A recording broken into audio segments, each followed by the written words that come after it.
Welcome back ಸ್ನೇಹಿತರೆ ನಾನಿವತ್ತು 15/3/2026 ಪ್ರಚಲಿತ ಘಟನೆಗಳನ್ನು ನೋಡೋಣ.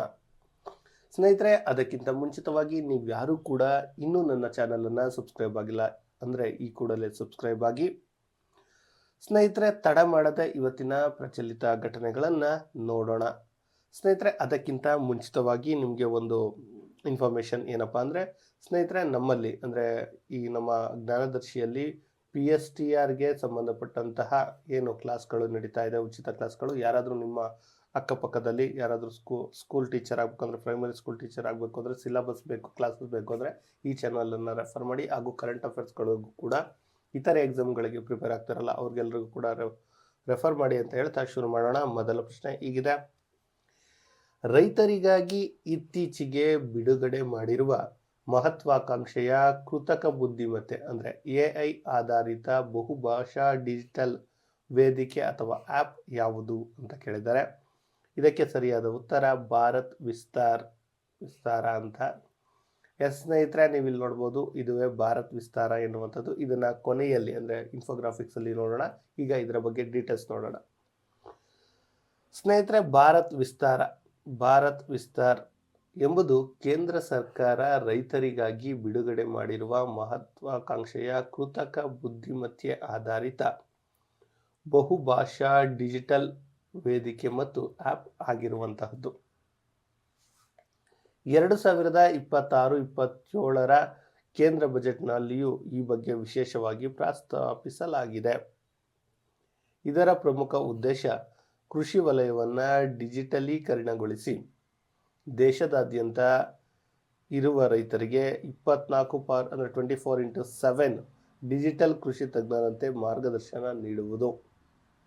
ಭಾರತ್ ವಿಸ್ತಾರ್ ಆ್ಯಪ್ನ ಪ್ರಮುಖ ವೈಶಿಷ್ಟ್ಯಗಳು ಏನಂದರೆ, ತಕ್ಷಣದ ಪರಿಹಾರ ಅಂದರೆ ರೈತರು ತಮ್ಮ ಬೆಳೆ, ಮಣ್ಣಿನ ತೇವಾಂಶ, ರಸಗೊಬ್ಬರ ಬಳಕೆ, ಕೀಟಬಾಧೆ, ಹವಾಮಾನ ಮತ್ತು ಮಾರುಕಟ್ಟೆಯ ಬೆಲೆಗಳ ಕುರಿತಾದ ಯಾವುದೇ ಕೃಷಿ ಸಂಬಂಧಿತ ಪ್ರಶ್ನೆಗಳಿಗೆ ತ್ವರಿತವಾಗಿ ಉತ್ತರವನ್ನು ನೀಡುವಂತಹದ್ದು ಈ ಆ್ಯಪ್ನ ಉದ್ದೇಶ ಆಗಿರುವಂಥದ್ದು. ನಿಮ್ಗೆ ಏನಂತ ಕ್ವಶನ್ಸ್ ಬರ್ಬೋದು ಅಂದರೆ, ಇತ್ತೀಚೆಗೆ ರೈತರಿಗಾಗಿ AI ಆಧಾರಿತ ಒಂದು ಆ್ಯಪನ್ನು ಬಿಡುಗಡೆ ಮಾಡಲಾಗಿದೆ ಮಾಹಿತಿ ನೀಡಲು. ಆ ಆ್ಯಪ್ ಯಾವುದು ಅಂತ ಕೇಳ್ಬೋದು. ಅದಕ್ಕೆ ನೀವು ಭಾರತ್ ವಿಸ್ತಾರ ಎನ್ನುವಂಥದ್ದನ್ನು ಹಾಕಬೇಕಾಗುತ್ತೆ. ಇಲ್ಲಿ ಇನ್ನೊಂದು ವಿಶೇಷ ಏನಪ್ಪ ಅಂದರೆ, ಇಂಟರ್ನೆಟ್ ಅವಶ್ಯಕತೆ ಇಲ್ಲ, ಸ್ಮಾರ್ಟ್ಫೋನ್ ಕಡ್ಡಾಯವೂ ಅಲ್ಲ.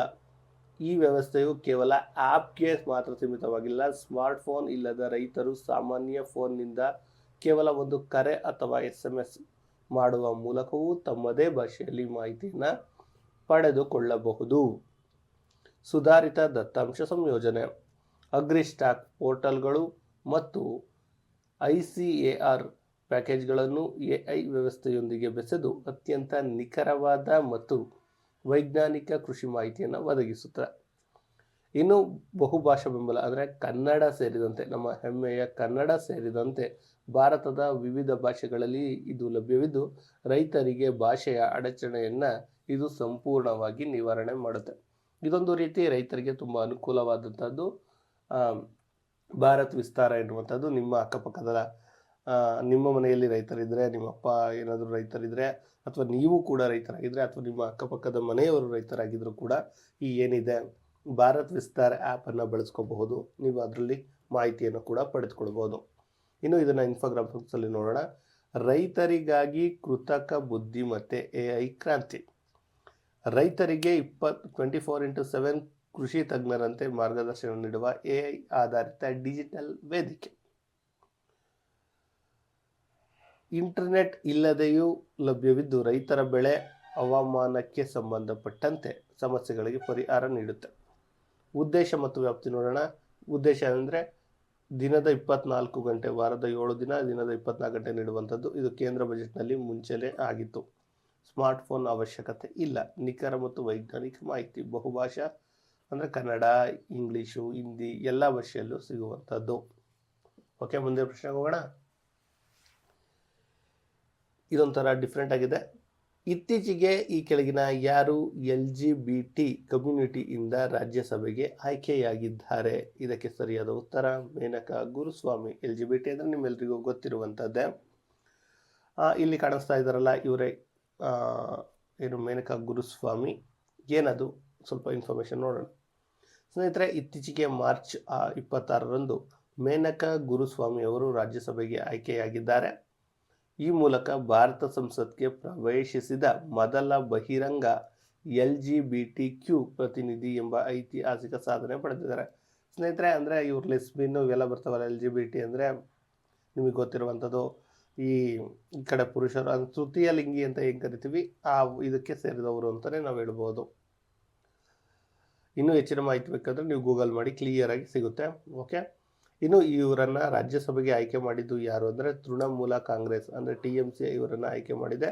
ಇವರು ಪ್ರತಿನಿಧಿಸುವಂತಹ ರಾಜ್ಯ ಯಾವುದಂದರೆ ಪಶ್ಚಿಮ ಬಂಗಾಳ. ಇನ್ನೊಂದು ವಿಶೇಷ ಏನಂದರೆ ಅವಿರೋಧವಾಗಿ ಆಯ್ಕೆಯಾಗಿದ್ದಾರೆ.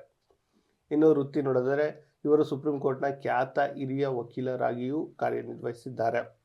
2008ರಲ್ಲಿ ಭಾರತದಲ್ಲಿ ಸಲಿಂಗಕಾಮವನ್ನು ಅಪರಾಧ ಮುಕ್ತಗೊಳಿಸಿ ಐತಿಹಾಸಿಕ ಸೆಕ್ಷನ್ 377ರ ರದ್ದತಿ ಪ್ರಕರಣದಲ್ಲಿ ಇವರು ಪ್ರಮುಖ ಪಾತ್ರವನ್ನು ವಹಿಸಿದ್ದರು. ಇವರೇ ನೋಡಿ ಮೇನಕಾ ಗುರುಸ್ವಾಮಿ ಅವರು. ಅದೇ ಹೇಳಿವಲ್ಲ, ಇವರು ಹೆಚ್ಚು ಅಂದರೆ ಇಲ್ಲಿ ನೋಡಿ ಸೆಕ್ಷನ್ 377 ಅಂದರೆ ಎಲ್ಲೇನು ಏನಂತಾರದು ಸಲಿಂಗಕಾಮ ಅಪರಾಧ ಅಂತ ಏನಿದ್ರು ಅದನ್ನು ಮುಕ್ತಗೊಳಿಸಲು ಇವರು ಪ್ರಮುಖ ಕಾರಣರಾದರು. ಮಾರ್ಚ್ 2026 ರಾಜ್ಯಸಭೆಗೆ ಕೋಲ್ಕತ್ತಾ ಅಂದರೆ ಪಶ್ಚಿಮ ಬಂಗಾಳದಿಂದ ಆಯ್ಕೆಯಾಗಿದ್ದಾರೆ. ಆಯ್ಕೆ ಮಾಡಿದ್ದು ಯಾವುದು ಅಂದರೆ TMC ಅನ್ನುವಂಥದ್ದು. ಈ ಹಿಂದೆ ಸುಪ್ರೀಂ ಕೋರ್ಟ್ನ ವಕೀಲರಾಗಿಯೂ ಕೂಡ ಕೆಲಸ ಮಾಡಿದ್ದಾರೆ ಅನ್ನುವಂಥದ್ದು ಗೊತ್ತಿರಲಿ. ಓಕೆ, ಮುಂದಿನ ಪ್ರಶ್ನೆ. BCCI ನೀಡುವ ಕ್ರಿಕೆಟರ್ ಆಫ್ ದಿ ಇಯರ್ 2026ಕ್ಕೆ ಯಾರನ್ನ ಆಯ್ಕೆ ಮಾಡಲಾಗಿದೆ? ಸಂಜು ಸ್ಯಾಮ್ಸನ್, ಶುಭ್ಮನ್ ಗಿಲ್, ವಿರಾಟ್ ಕೊಹ್ಲಿ. ಯಾರಪ್ಪ ಅಂದರೆ ಶುಭ್ಮನ್ ಗಿಲ್. ಸ್ನೇಹಿತರೆ, ನಿಮಗೆ ಗೊತ್ತಿದೆ ಈತನೇ ಶುಭ್ಮನ್ ಗಿಲ್. ಇತ್ತೀಚೆಗೆ ಸಿಕ್ಕಾಪಟ್ಟೆ ಸದ್ದಾಗ್ತಿದೆ. ಅವರು ಪೋಸ್ಟನ್ನು ಹಾಕಬೇಕಾದ್ರೆ ನಮ್ಮ ಸಂಜು ಸ್ಯಾಮ್ಸನ್ ರವರ ಫೋಟೋವನ್ನು ಎರೇಸ್ ಮಾಡಿ ಹಾಕಿದ್ದಾರೆ ಎನ್ನುವಂಥ ಮಾತುಗಳು ಕೇಳಿ ಬರ್ತಿದೆ. ಒಬ್ಬ ಕ್ರಿಕೆಟರ್ ಆಗಿ ಅದು ಮಾಡಿದ್ದು ಎಷ್ಟು ಸರಿ ಎನ್ನುವಂಥದ್ದು ಗೊತ್ತಿಲ್ಲ. ಜಸ್ಟ್ ಅದು ಎಷ್ಟು ನಿಜ ಎಷ್ಟು ಸುಳ್ಳು ಅಂತ ಗೊತ್ತಿಲ್ಲ. ಬಟ್ ಇಂಥದ್ದೊಂದು ಚರ್ಚೆ ಆಗ್ತಿರೋದಂತೂ ಸತ್ಯ. ಅದನ್ನು ಬಿಡಿ, ಈಗ ಇನ್ಫಾರ್ಮೇಷನ್ ನೋಡೋಣ. ಕರ್ನಲ್ CK ನಾಯ್ಡು ಜೀವಮಾನ ಪ್ರಶಸ್ತಿಯ ಬಗ್ಗೆ ಮೊದಲು ನೋಡೋಣ. ಯಾಕಂದರೆ BCCI ನೀಡುವ ಅತ್ಯುನ್ನತ ಗೌರವ ಈ ಬಾರಿ ಭಾರತದ ಮಾಜಿ ನಾಯಕ, ಕೋಚ್, ನಮ್ಮ wall of cricket Rahul Dravid ರವರಿಗೆ ಹಾಗೂ 1983ರ ವಿಶ್ವಕಪ್ ವಿಜೇತ ತಂಡದ ಪ್ರಮುಖ ಸದಸ್ಯ, BCCI ಅಧ್ಯಕ್ಷ ಮಾಜಿ ಯಾರು ಅಂದರೆ ರೋಜರ್ ಬಿನ್ನಿ ಅವರಿಗೆ ನೀಡಲಾಗಿದೆ. ಮಹಿಳಾ ವಿಭಾಗದಲ್ಲಿ ಮಿಥಾಲಿ ರಾಜ್ ಅವರಿಗೆ ನೀಡಿ ಗೌರವಿಸಲಾಗಿದೆ. ಇದನ್ನು ಪರ್ಮನೆಂಟು CK ನಾಯ್ಡು ಅಥವಾ ನಮನ್ ಪ್ರಶಸ್ತಿ ಅಂತ ಕೂಡ ಕರೀತಾರೆ. ನಿಮಗೆ ಇರಲಿ ನೋಡಿ, ಈ ನಮನ್ ಪ್ರಶಸ್ತಿ ಪ್ರದಾನ ಸಮಾರಂಭ ಮಾರ್ಚ್ 15 ಅಂದರೆ ಇವತ್ತು 2026ರಂದು ನಡೆಯಲಿದೆ. ಇಲ್ಲಿ ನವದೆಹಲಿಯಲ್ಲಿ. ಇನ್ನು ಈ ಕ್ರಿಕೆಟ್ ಮೂವರಿಗೆ ನೀಡಲಾಗಿದೆ. ಇದೇ ಸಮಯದಲ್ಲಿ ಪಾಲಿ ಉಮಿಗರ್ ಪ್ರಶಸ್ತಿ ಅಥವಾ ವರ್ಷದ ಅತ್ಯುತ್ತಮ ಕ್ರಿಕೆಟಿಗ ಅಂತ ಶುಭ್ಮನ್ ಗಿಲ್ ಅವರಿಗೆ ನೀಡಿದರೆ, ಮಹಿಳಾ ವಿಭಾಗದಲ್ಲಿ ಸ್ಮೃತಿ ಮಂದಾನ ಅವರಿಗೆ ನೀಡಲಾಗಿದೆ. ಇನ್ಫೋಗ್ರಾಫಿಕ್ಸಲ್ಲಿ ನೋಡೋಣ. ನೋಡಿ, BCCIನ ನಮನ್ ಪ್ರಶಸ್ತಿಗಳು 2026 ಕ್ರಿಕೆಟ್ ದಿಗ್ಗಜರಿಗೆ ಇಲ್ಲಿದೆ ನೋಡಿ. ಜೀವಮಾನ ಪ್ರಶಸ್ತಿಗಳು ನಮ್ಮ ರಾಹುಲ್ ದ್ರಾವಿಡ್, ಮಿಥಾಲಿ ರಾಜ್, ಇನ್ನೊಬ್ಬರು ರೋಜರ್ ಬಿನ್ನಿಗೂ ಕೂಡ ನೀಡಿದ್ದಾರೆ. ರಾಹುಲ್ ದ್ರಾವಿಡ್, ರೋಜರ್ ಬಿನ್ನಿ ಇಲ್ಲಿ ಹಾಕಿದ್ದಾರೆ ನೋಡಿ. BCCI ಅತ್ಯುತ್ತಮ CK ನಾಯ್ಡು ಪ್ರಶಸ್ತಿ ಮಹಿಳಾ ದಿಗ್ಗಜಿ ಮಿಥಾಲಿ ರಾಜ್ ಅವರಿಗೆ ನೀಡಲಾಗಿದೆ. ಮಾರ್ಚ್ 15ರಂದು ನವದೆಹಲಿ ನಡೆಯುತ್ತೆ. ಇನ್ನು ನಮ್ಮ ಶುಭ್ಮನ್ ಗಿಲ್ ಅವರಿಗೆ ವರ್ಷದ ಪಾಲಿ ಉಮಿಗರ್ ಅಥವಾ ವರ್ಷದ ಕ್ರಿಕೆಟಿಗ ಅಂತ, ಇನ್ನು ಮಹಿಳಾ ವಿಭಾಗದಲ್ಲಿ ಸ್ಮೃತಿ ಮಂದಾನ ಅವರಿಗೆ ನೀಡಲಾಗಿದೆ. ಸ್ಮೃತಿ ಮಂದಾನ ನಮ್ಮ RCBಯ ನಾಯಕಿ ಅನ್ನೋದನ್ನು ಮರಿಬೇಡಿ. RCB 2 ಬಾರಿ ಕಪ್ಪನ್ನು ಗೆಲ್ಲೋದಕ್ಕೆ ಕಾರಣಕರ್ತೆ ಇವರು. ಇನ್ನು ನಮ್ಮ ಶುಭ್ಮನ್ ಗಿಲ್ ODIನ ಕ್ಯಾಪ್ಟನ್ ಆಗಿರುವಂಥದ್ದು. ಇನ್ನು ರಾಹುಲ್ ದ್ರಾವಿಡ್ ನಮ್ಮ ಕನ್ನಡಿಗರು. ರೋಜರ್ ಬಿನ್ನಿ ಕೂಡ ನಮ್ಮವರೇ. ಇನ್ನು ಮಿಥಾಲಿ ರಾಜ್ ಮಹಿಳಾ ಕ್ರಿಕೆಟ್ನ ದಂತಕಥೆ ಅಂತಲೇ ಕರಿಬೋದು. ಯಾಕಂದರೆ ಅಷ್ಟು ಇದಿದೆ. ಒಂದು ಮೂವಿ ಕೂಡ ಇದೆ ಮಿಥಾಲಿ ಅಂತ, ಅದನ್ನು ಕೂಡ ನೀವು ನೋಡಬಹುದು. ಓಕೆ, ಮುಂದಿನ ಪ್ರಶ್ನೆ.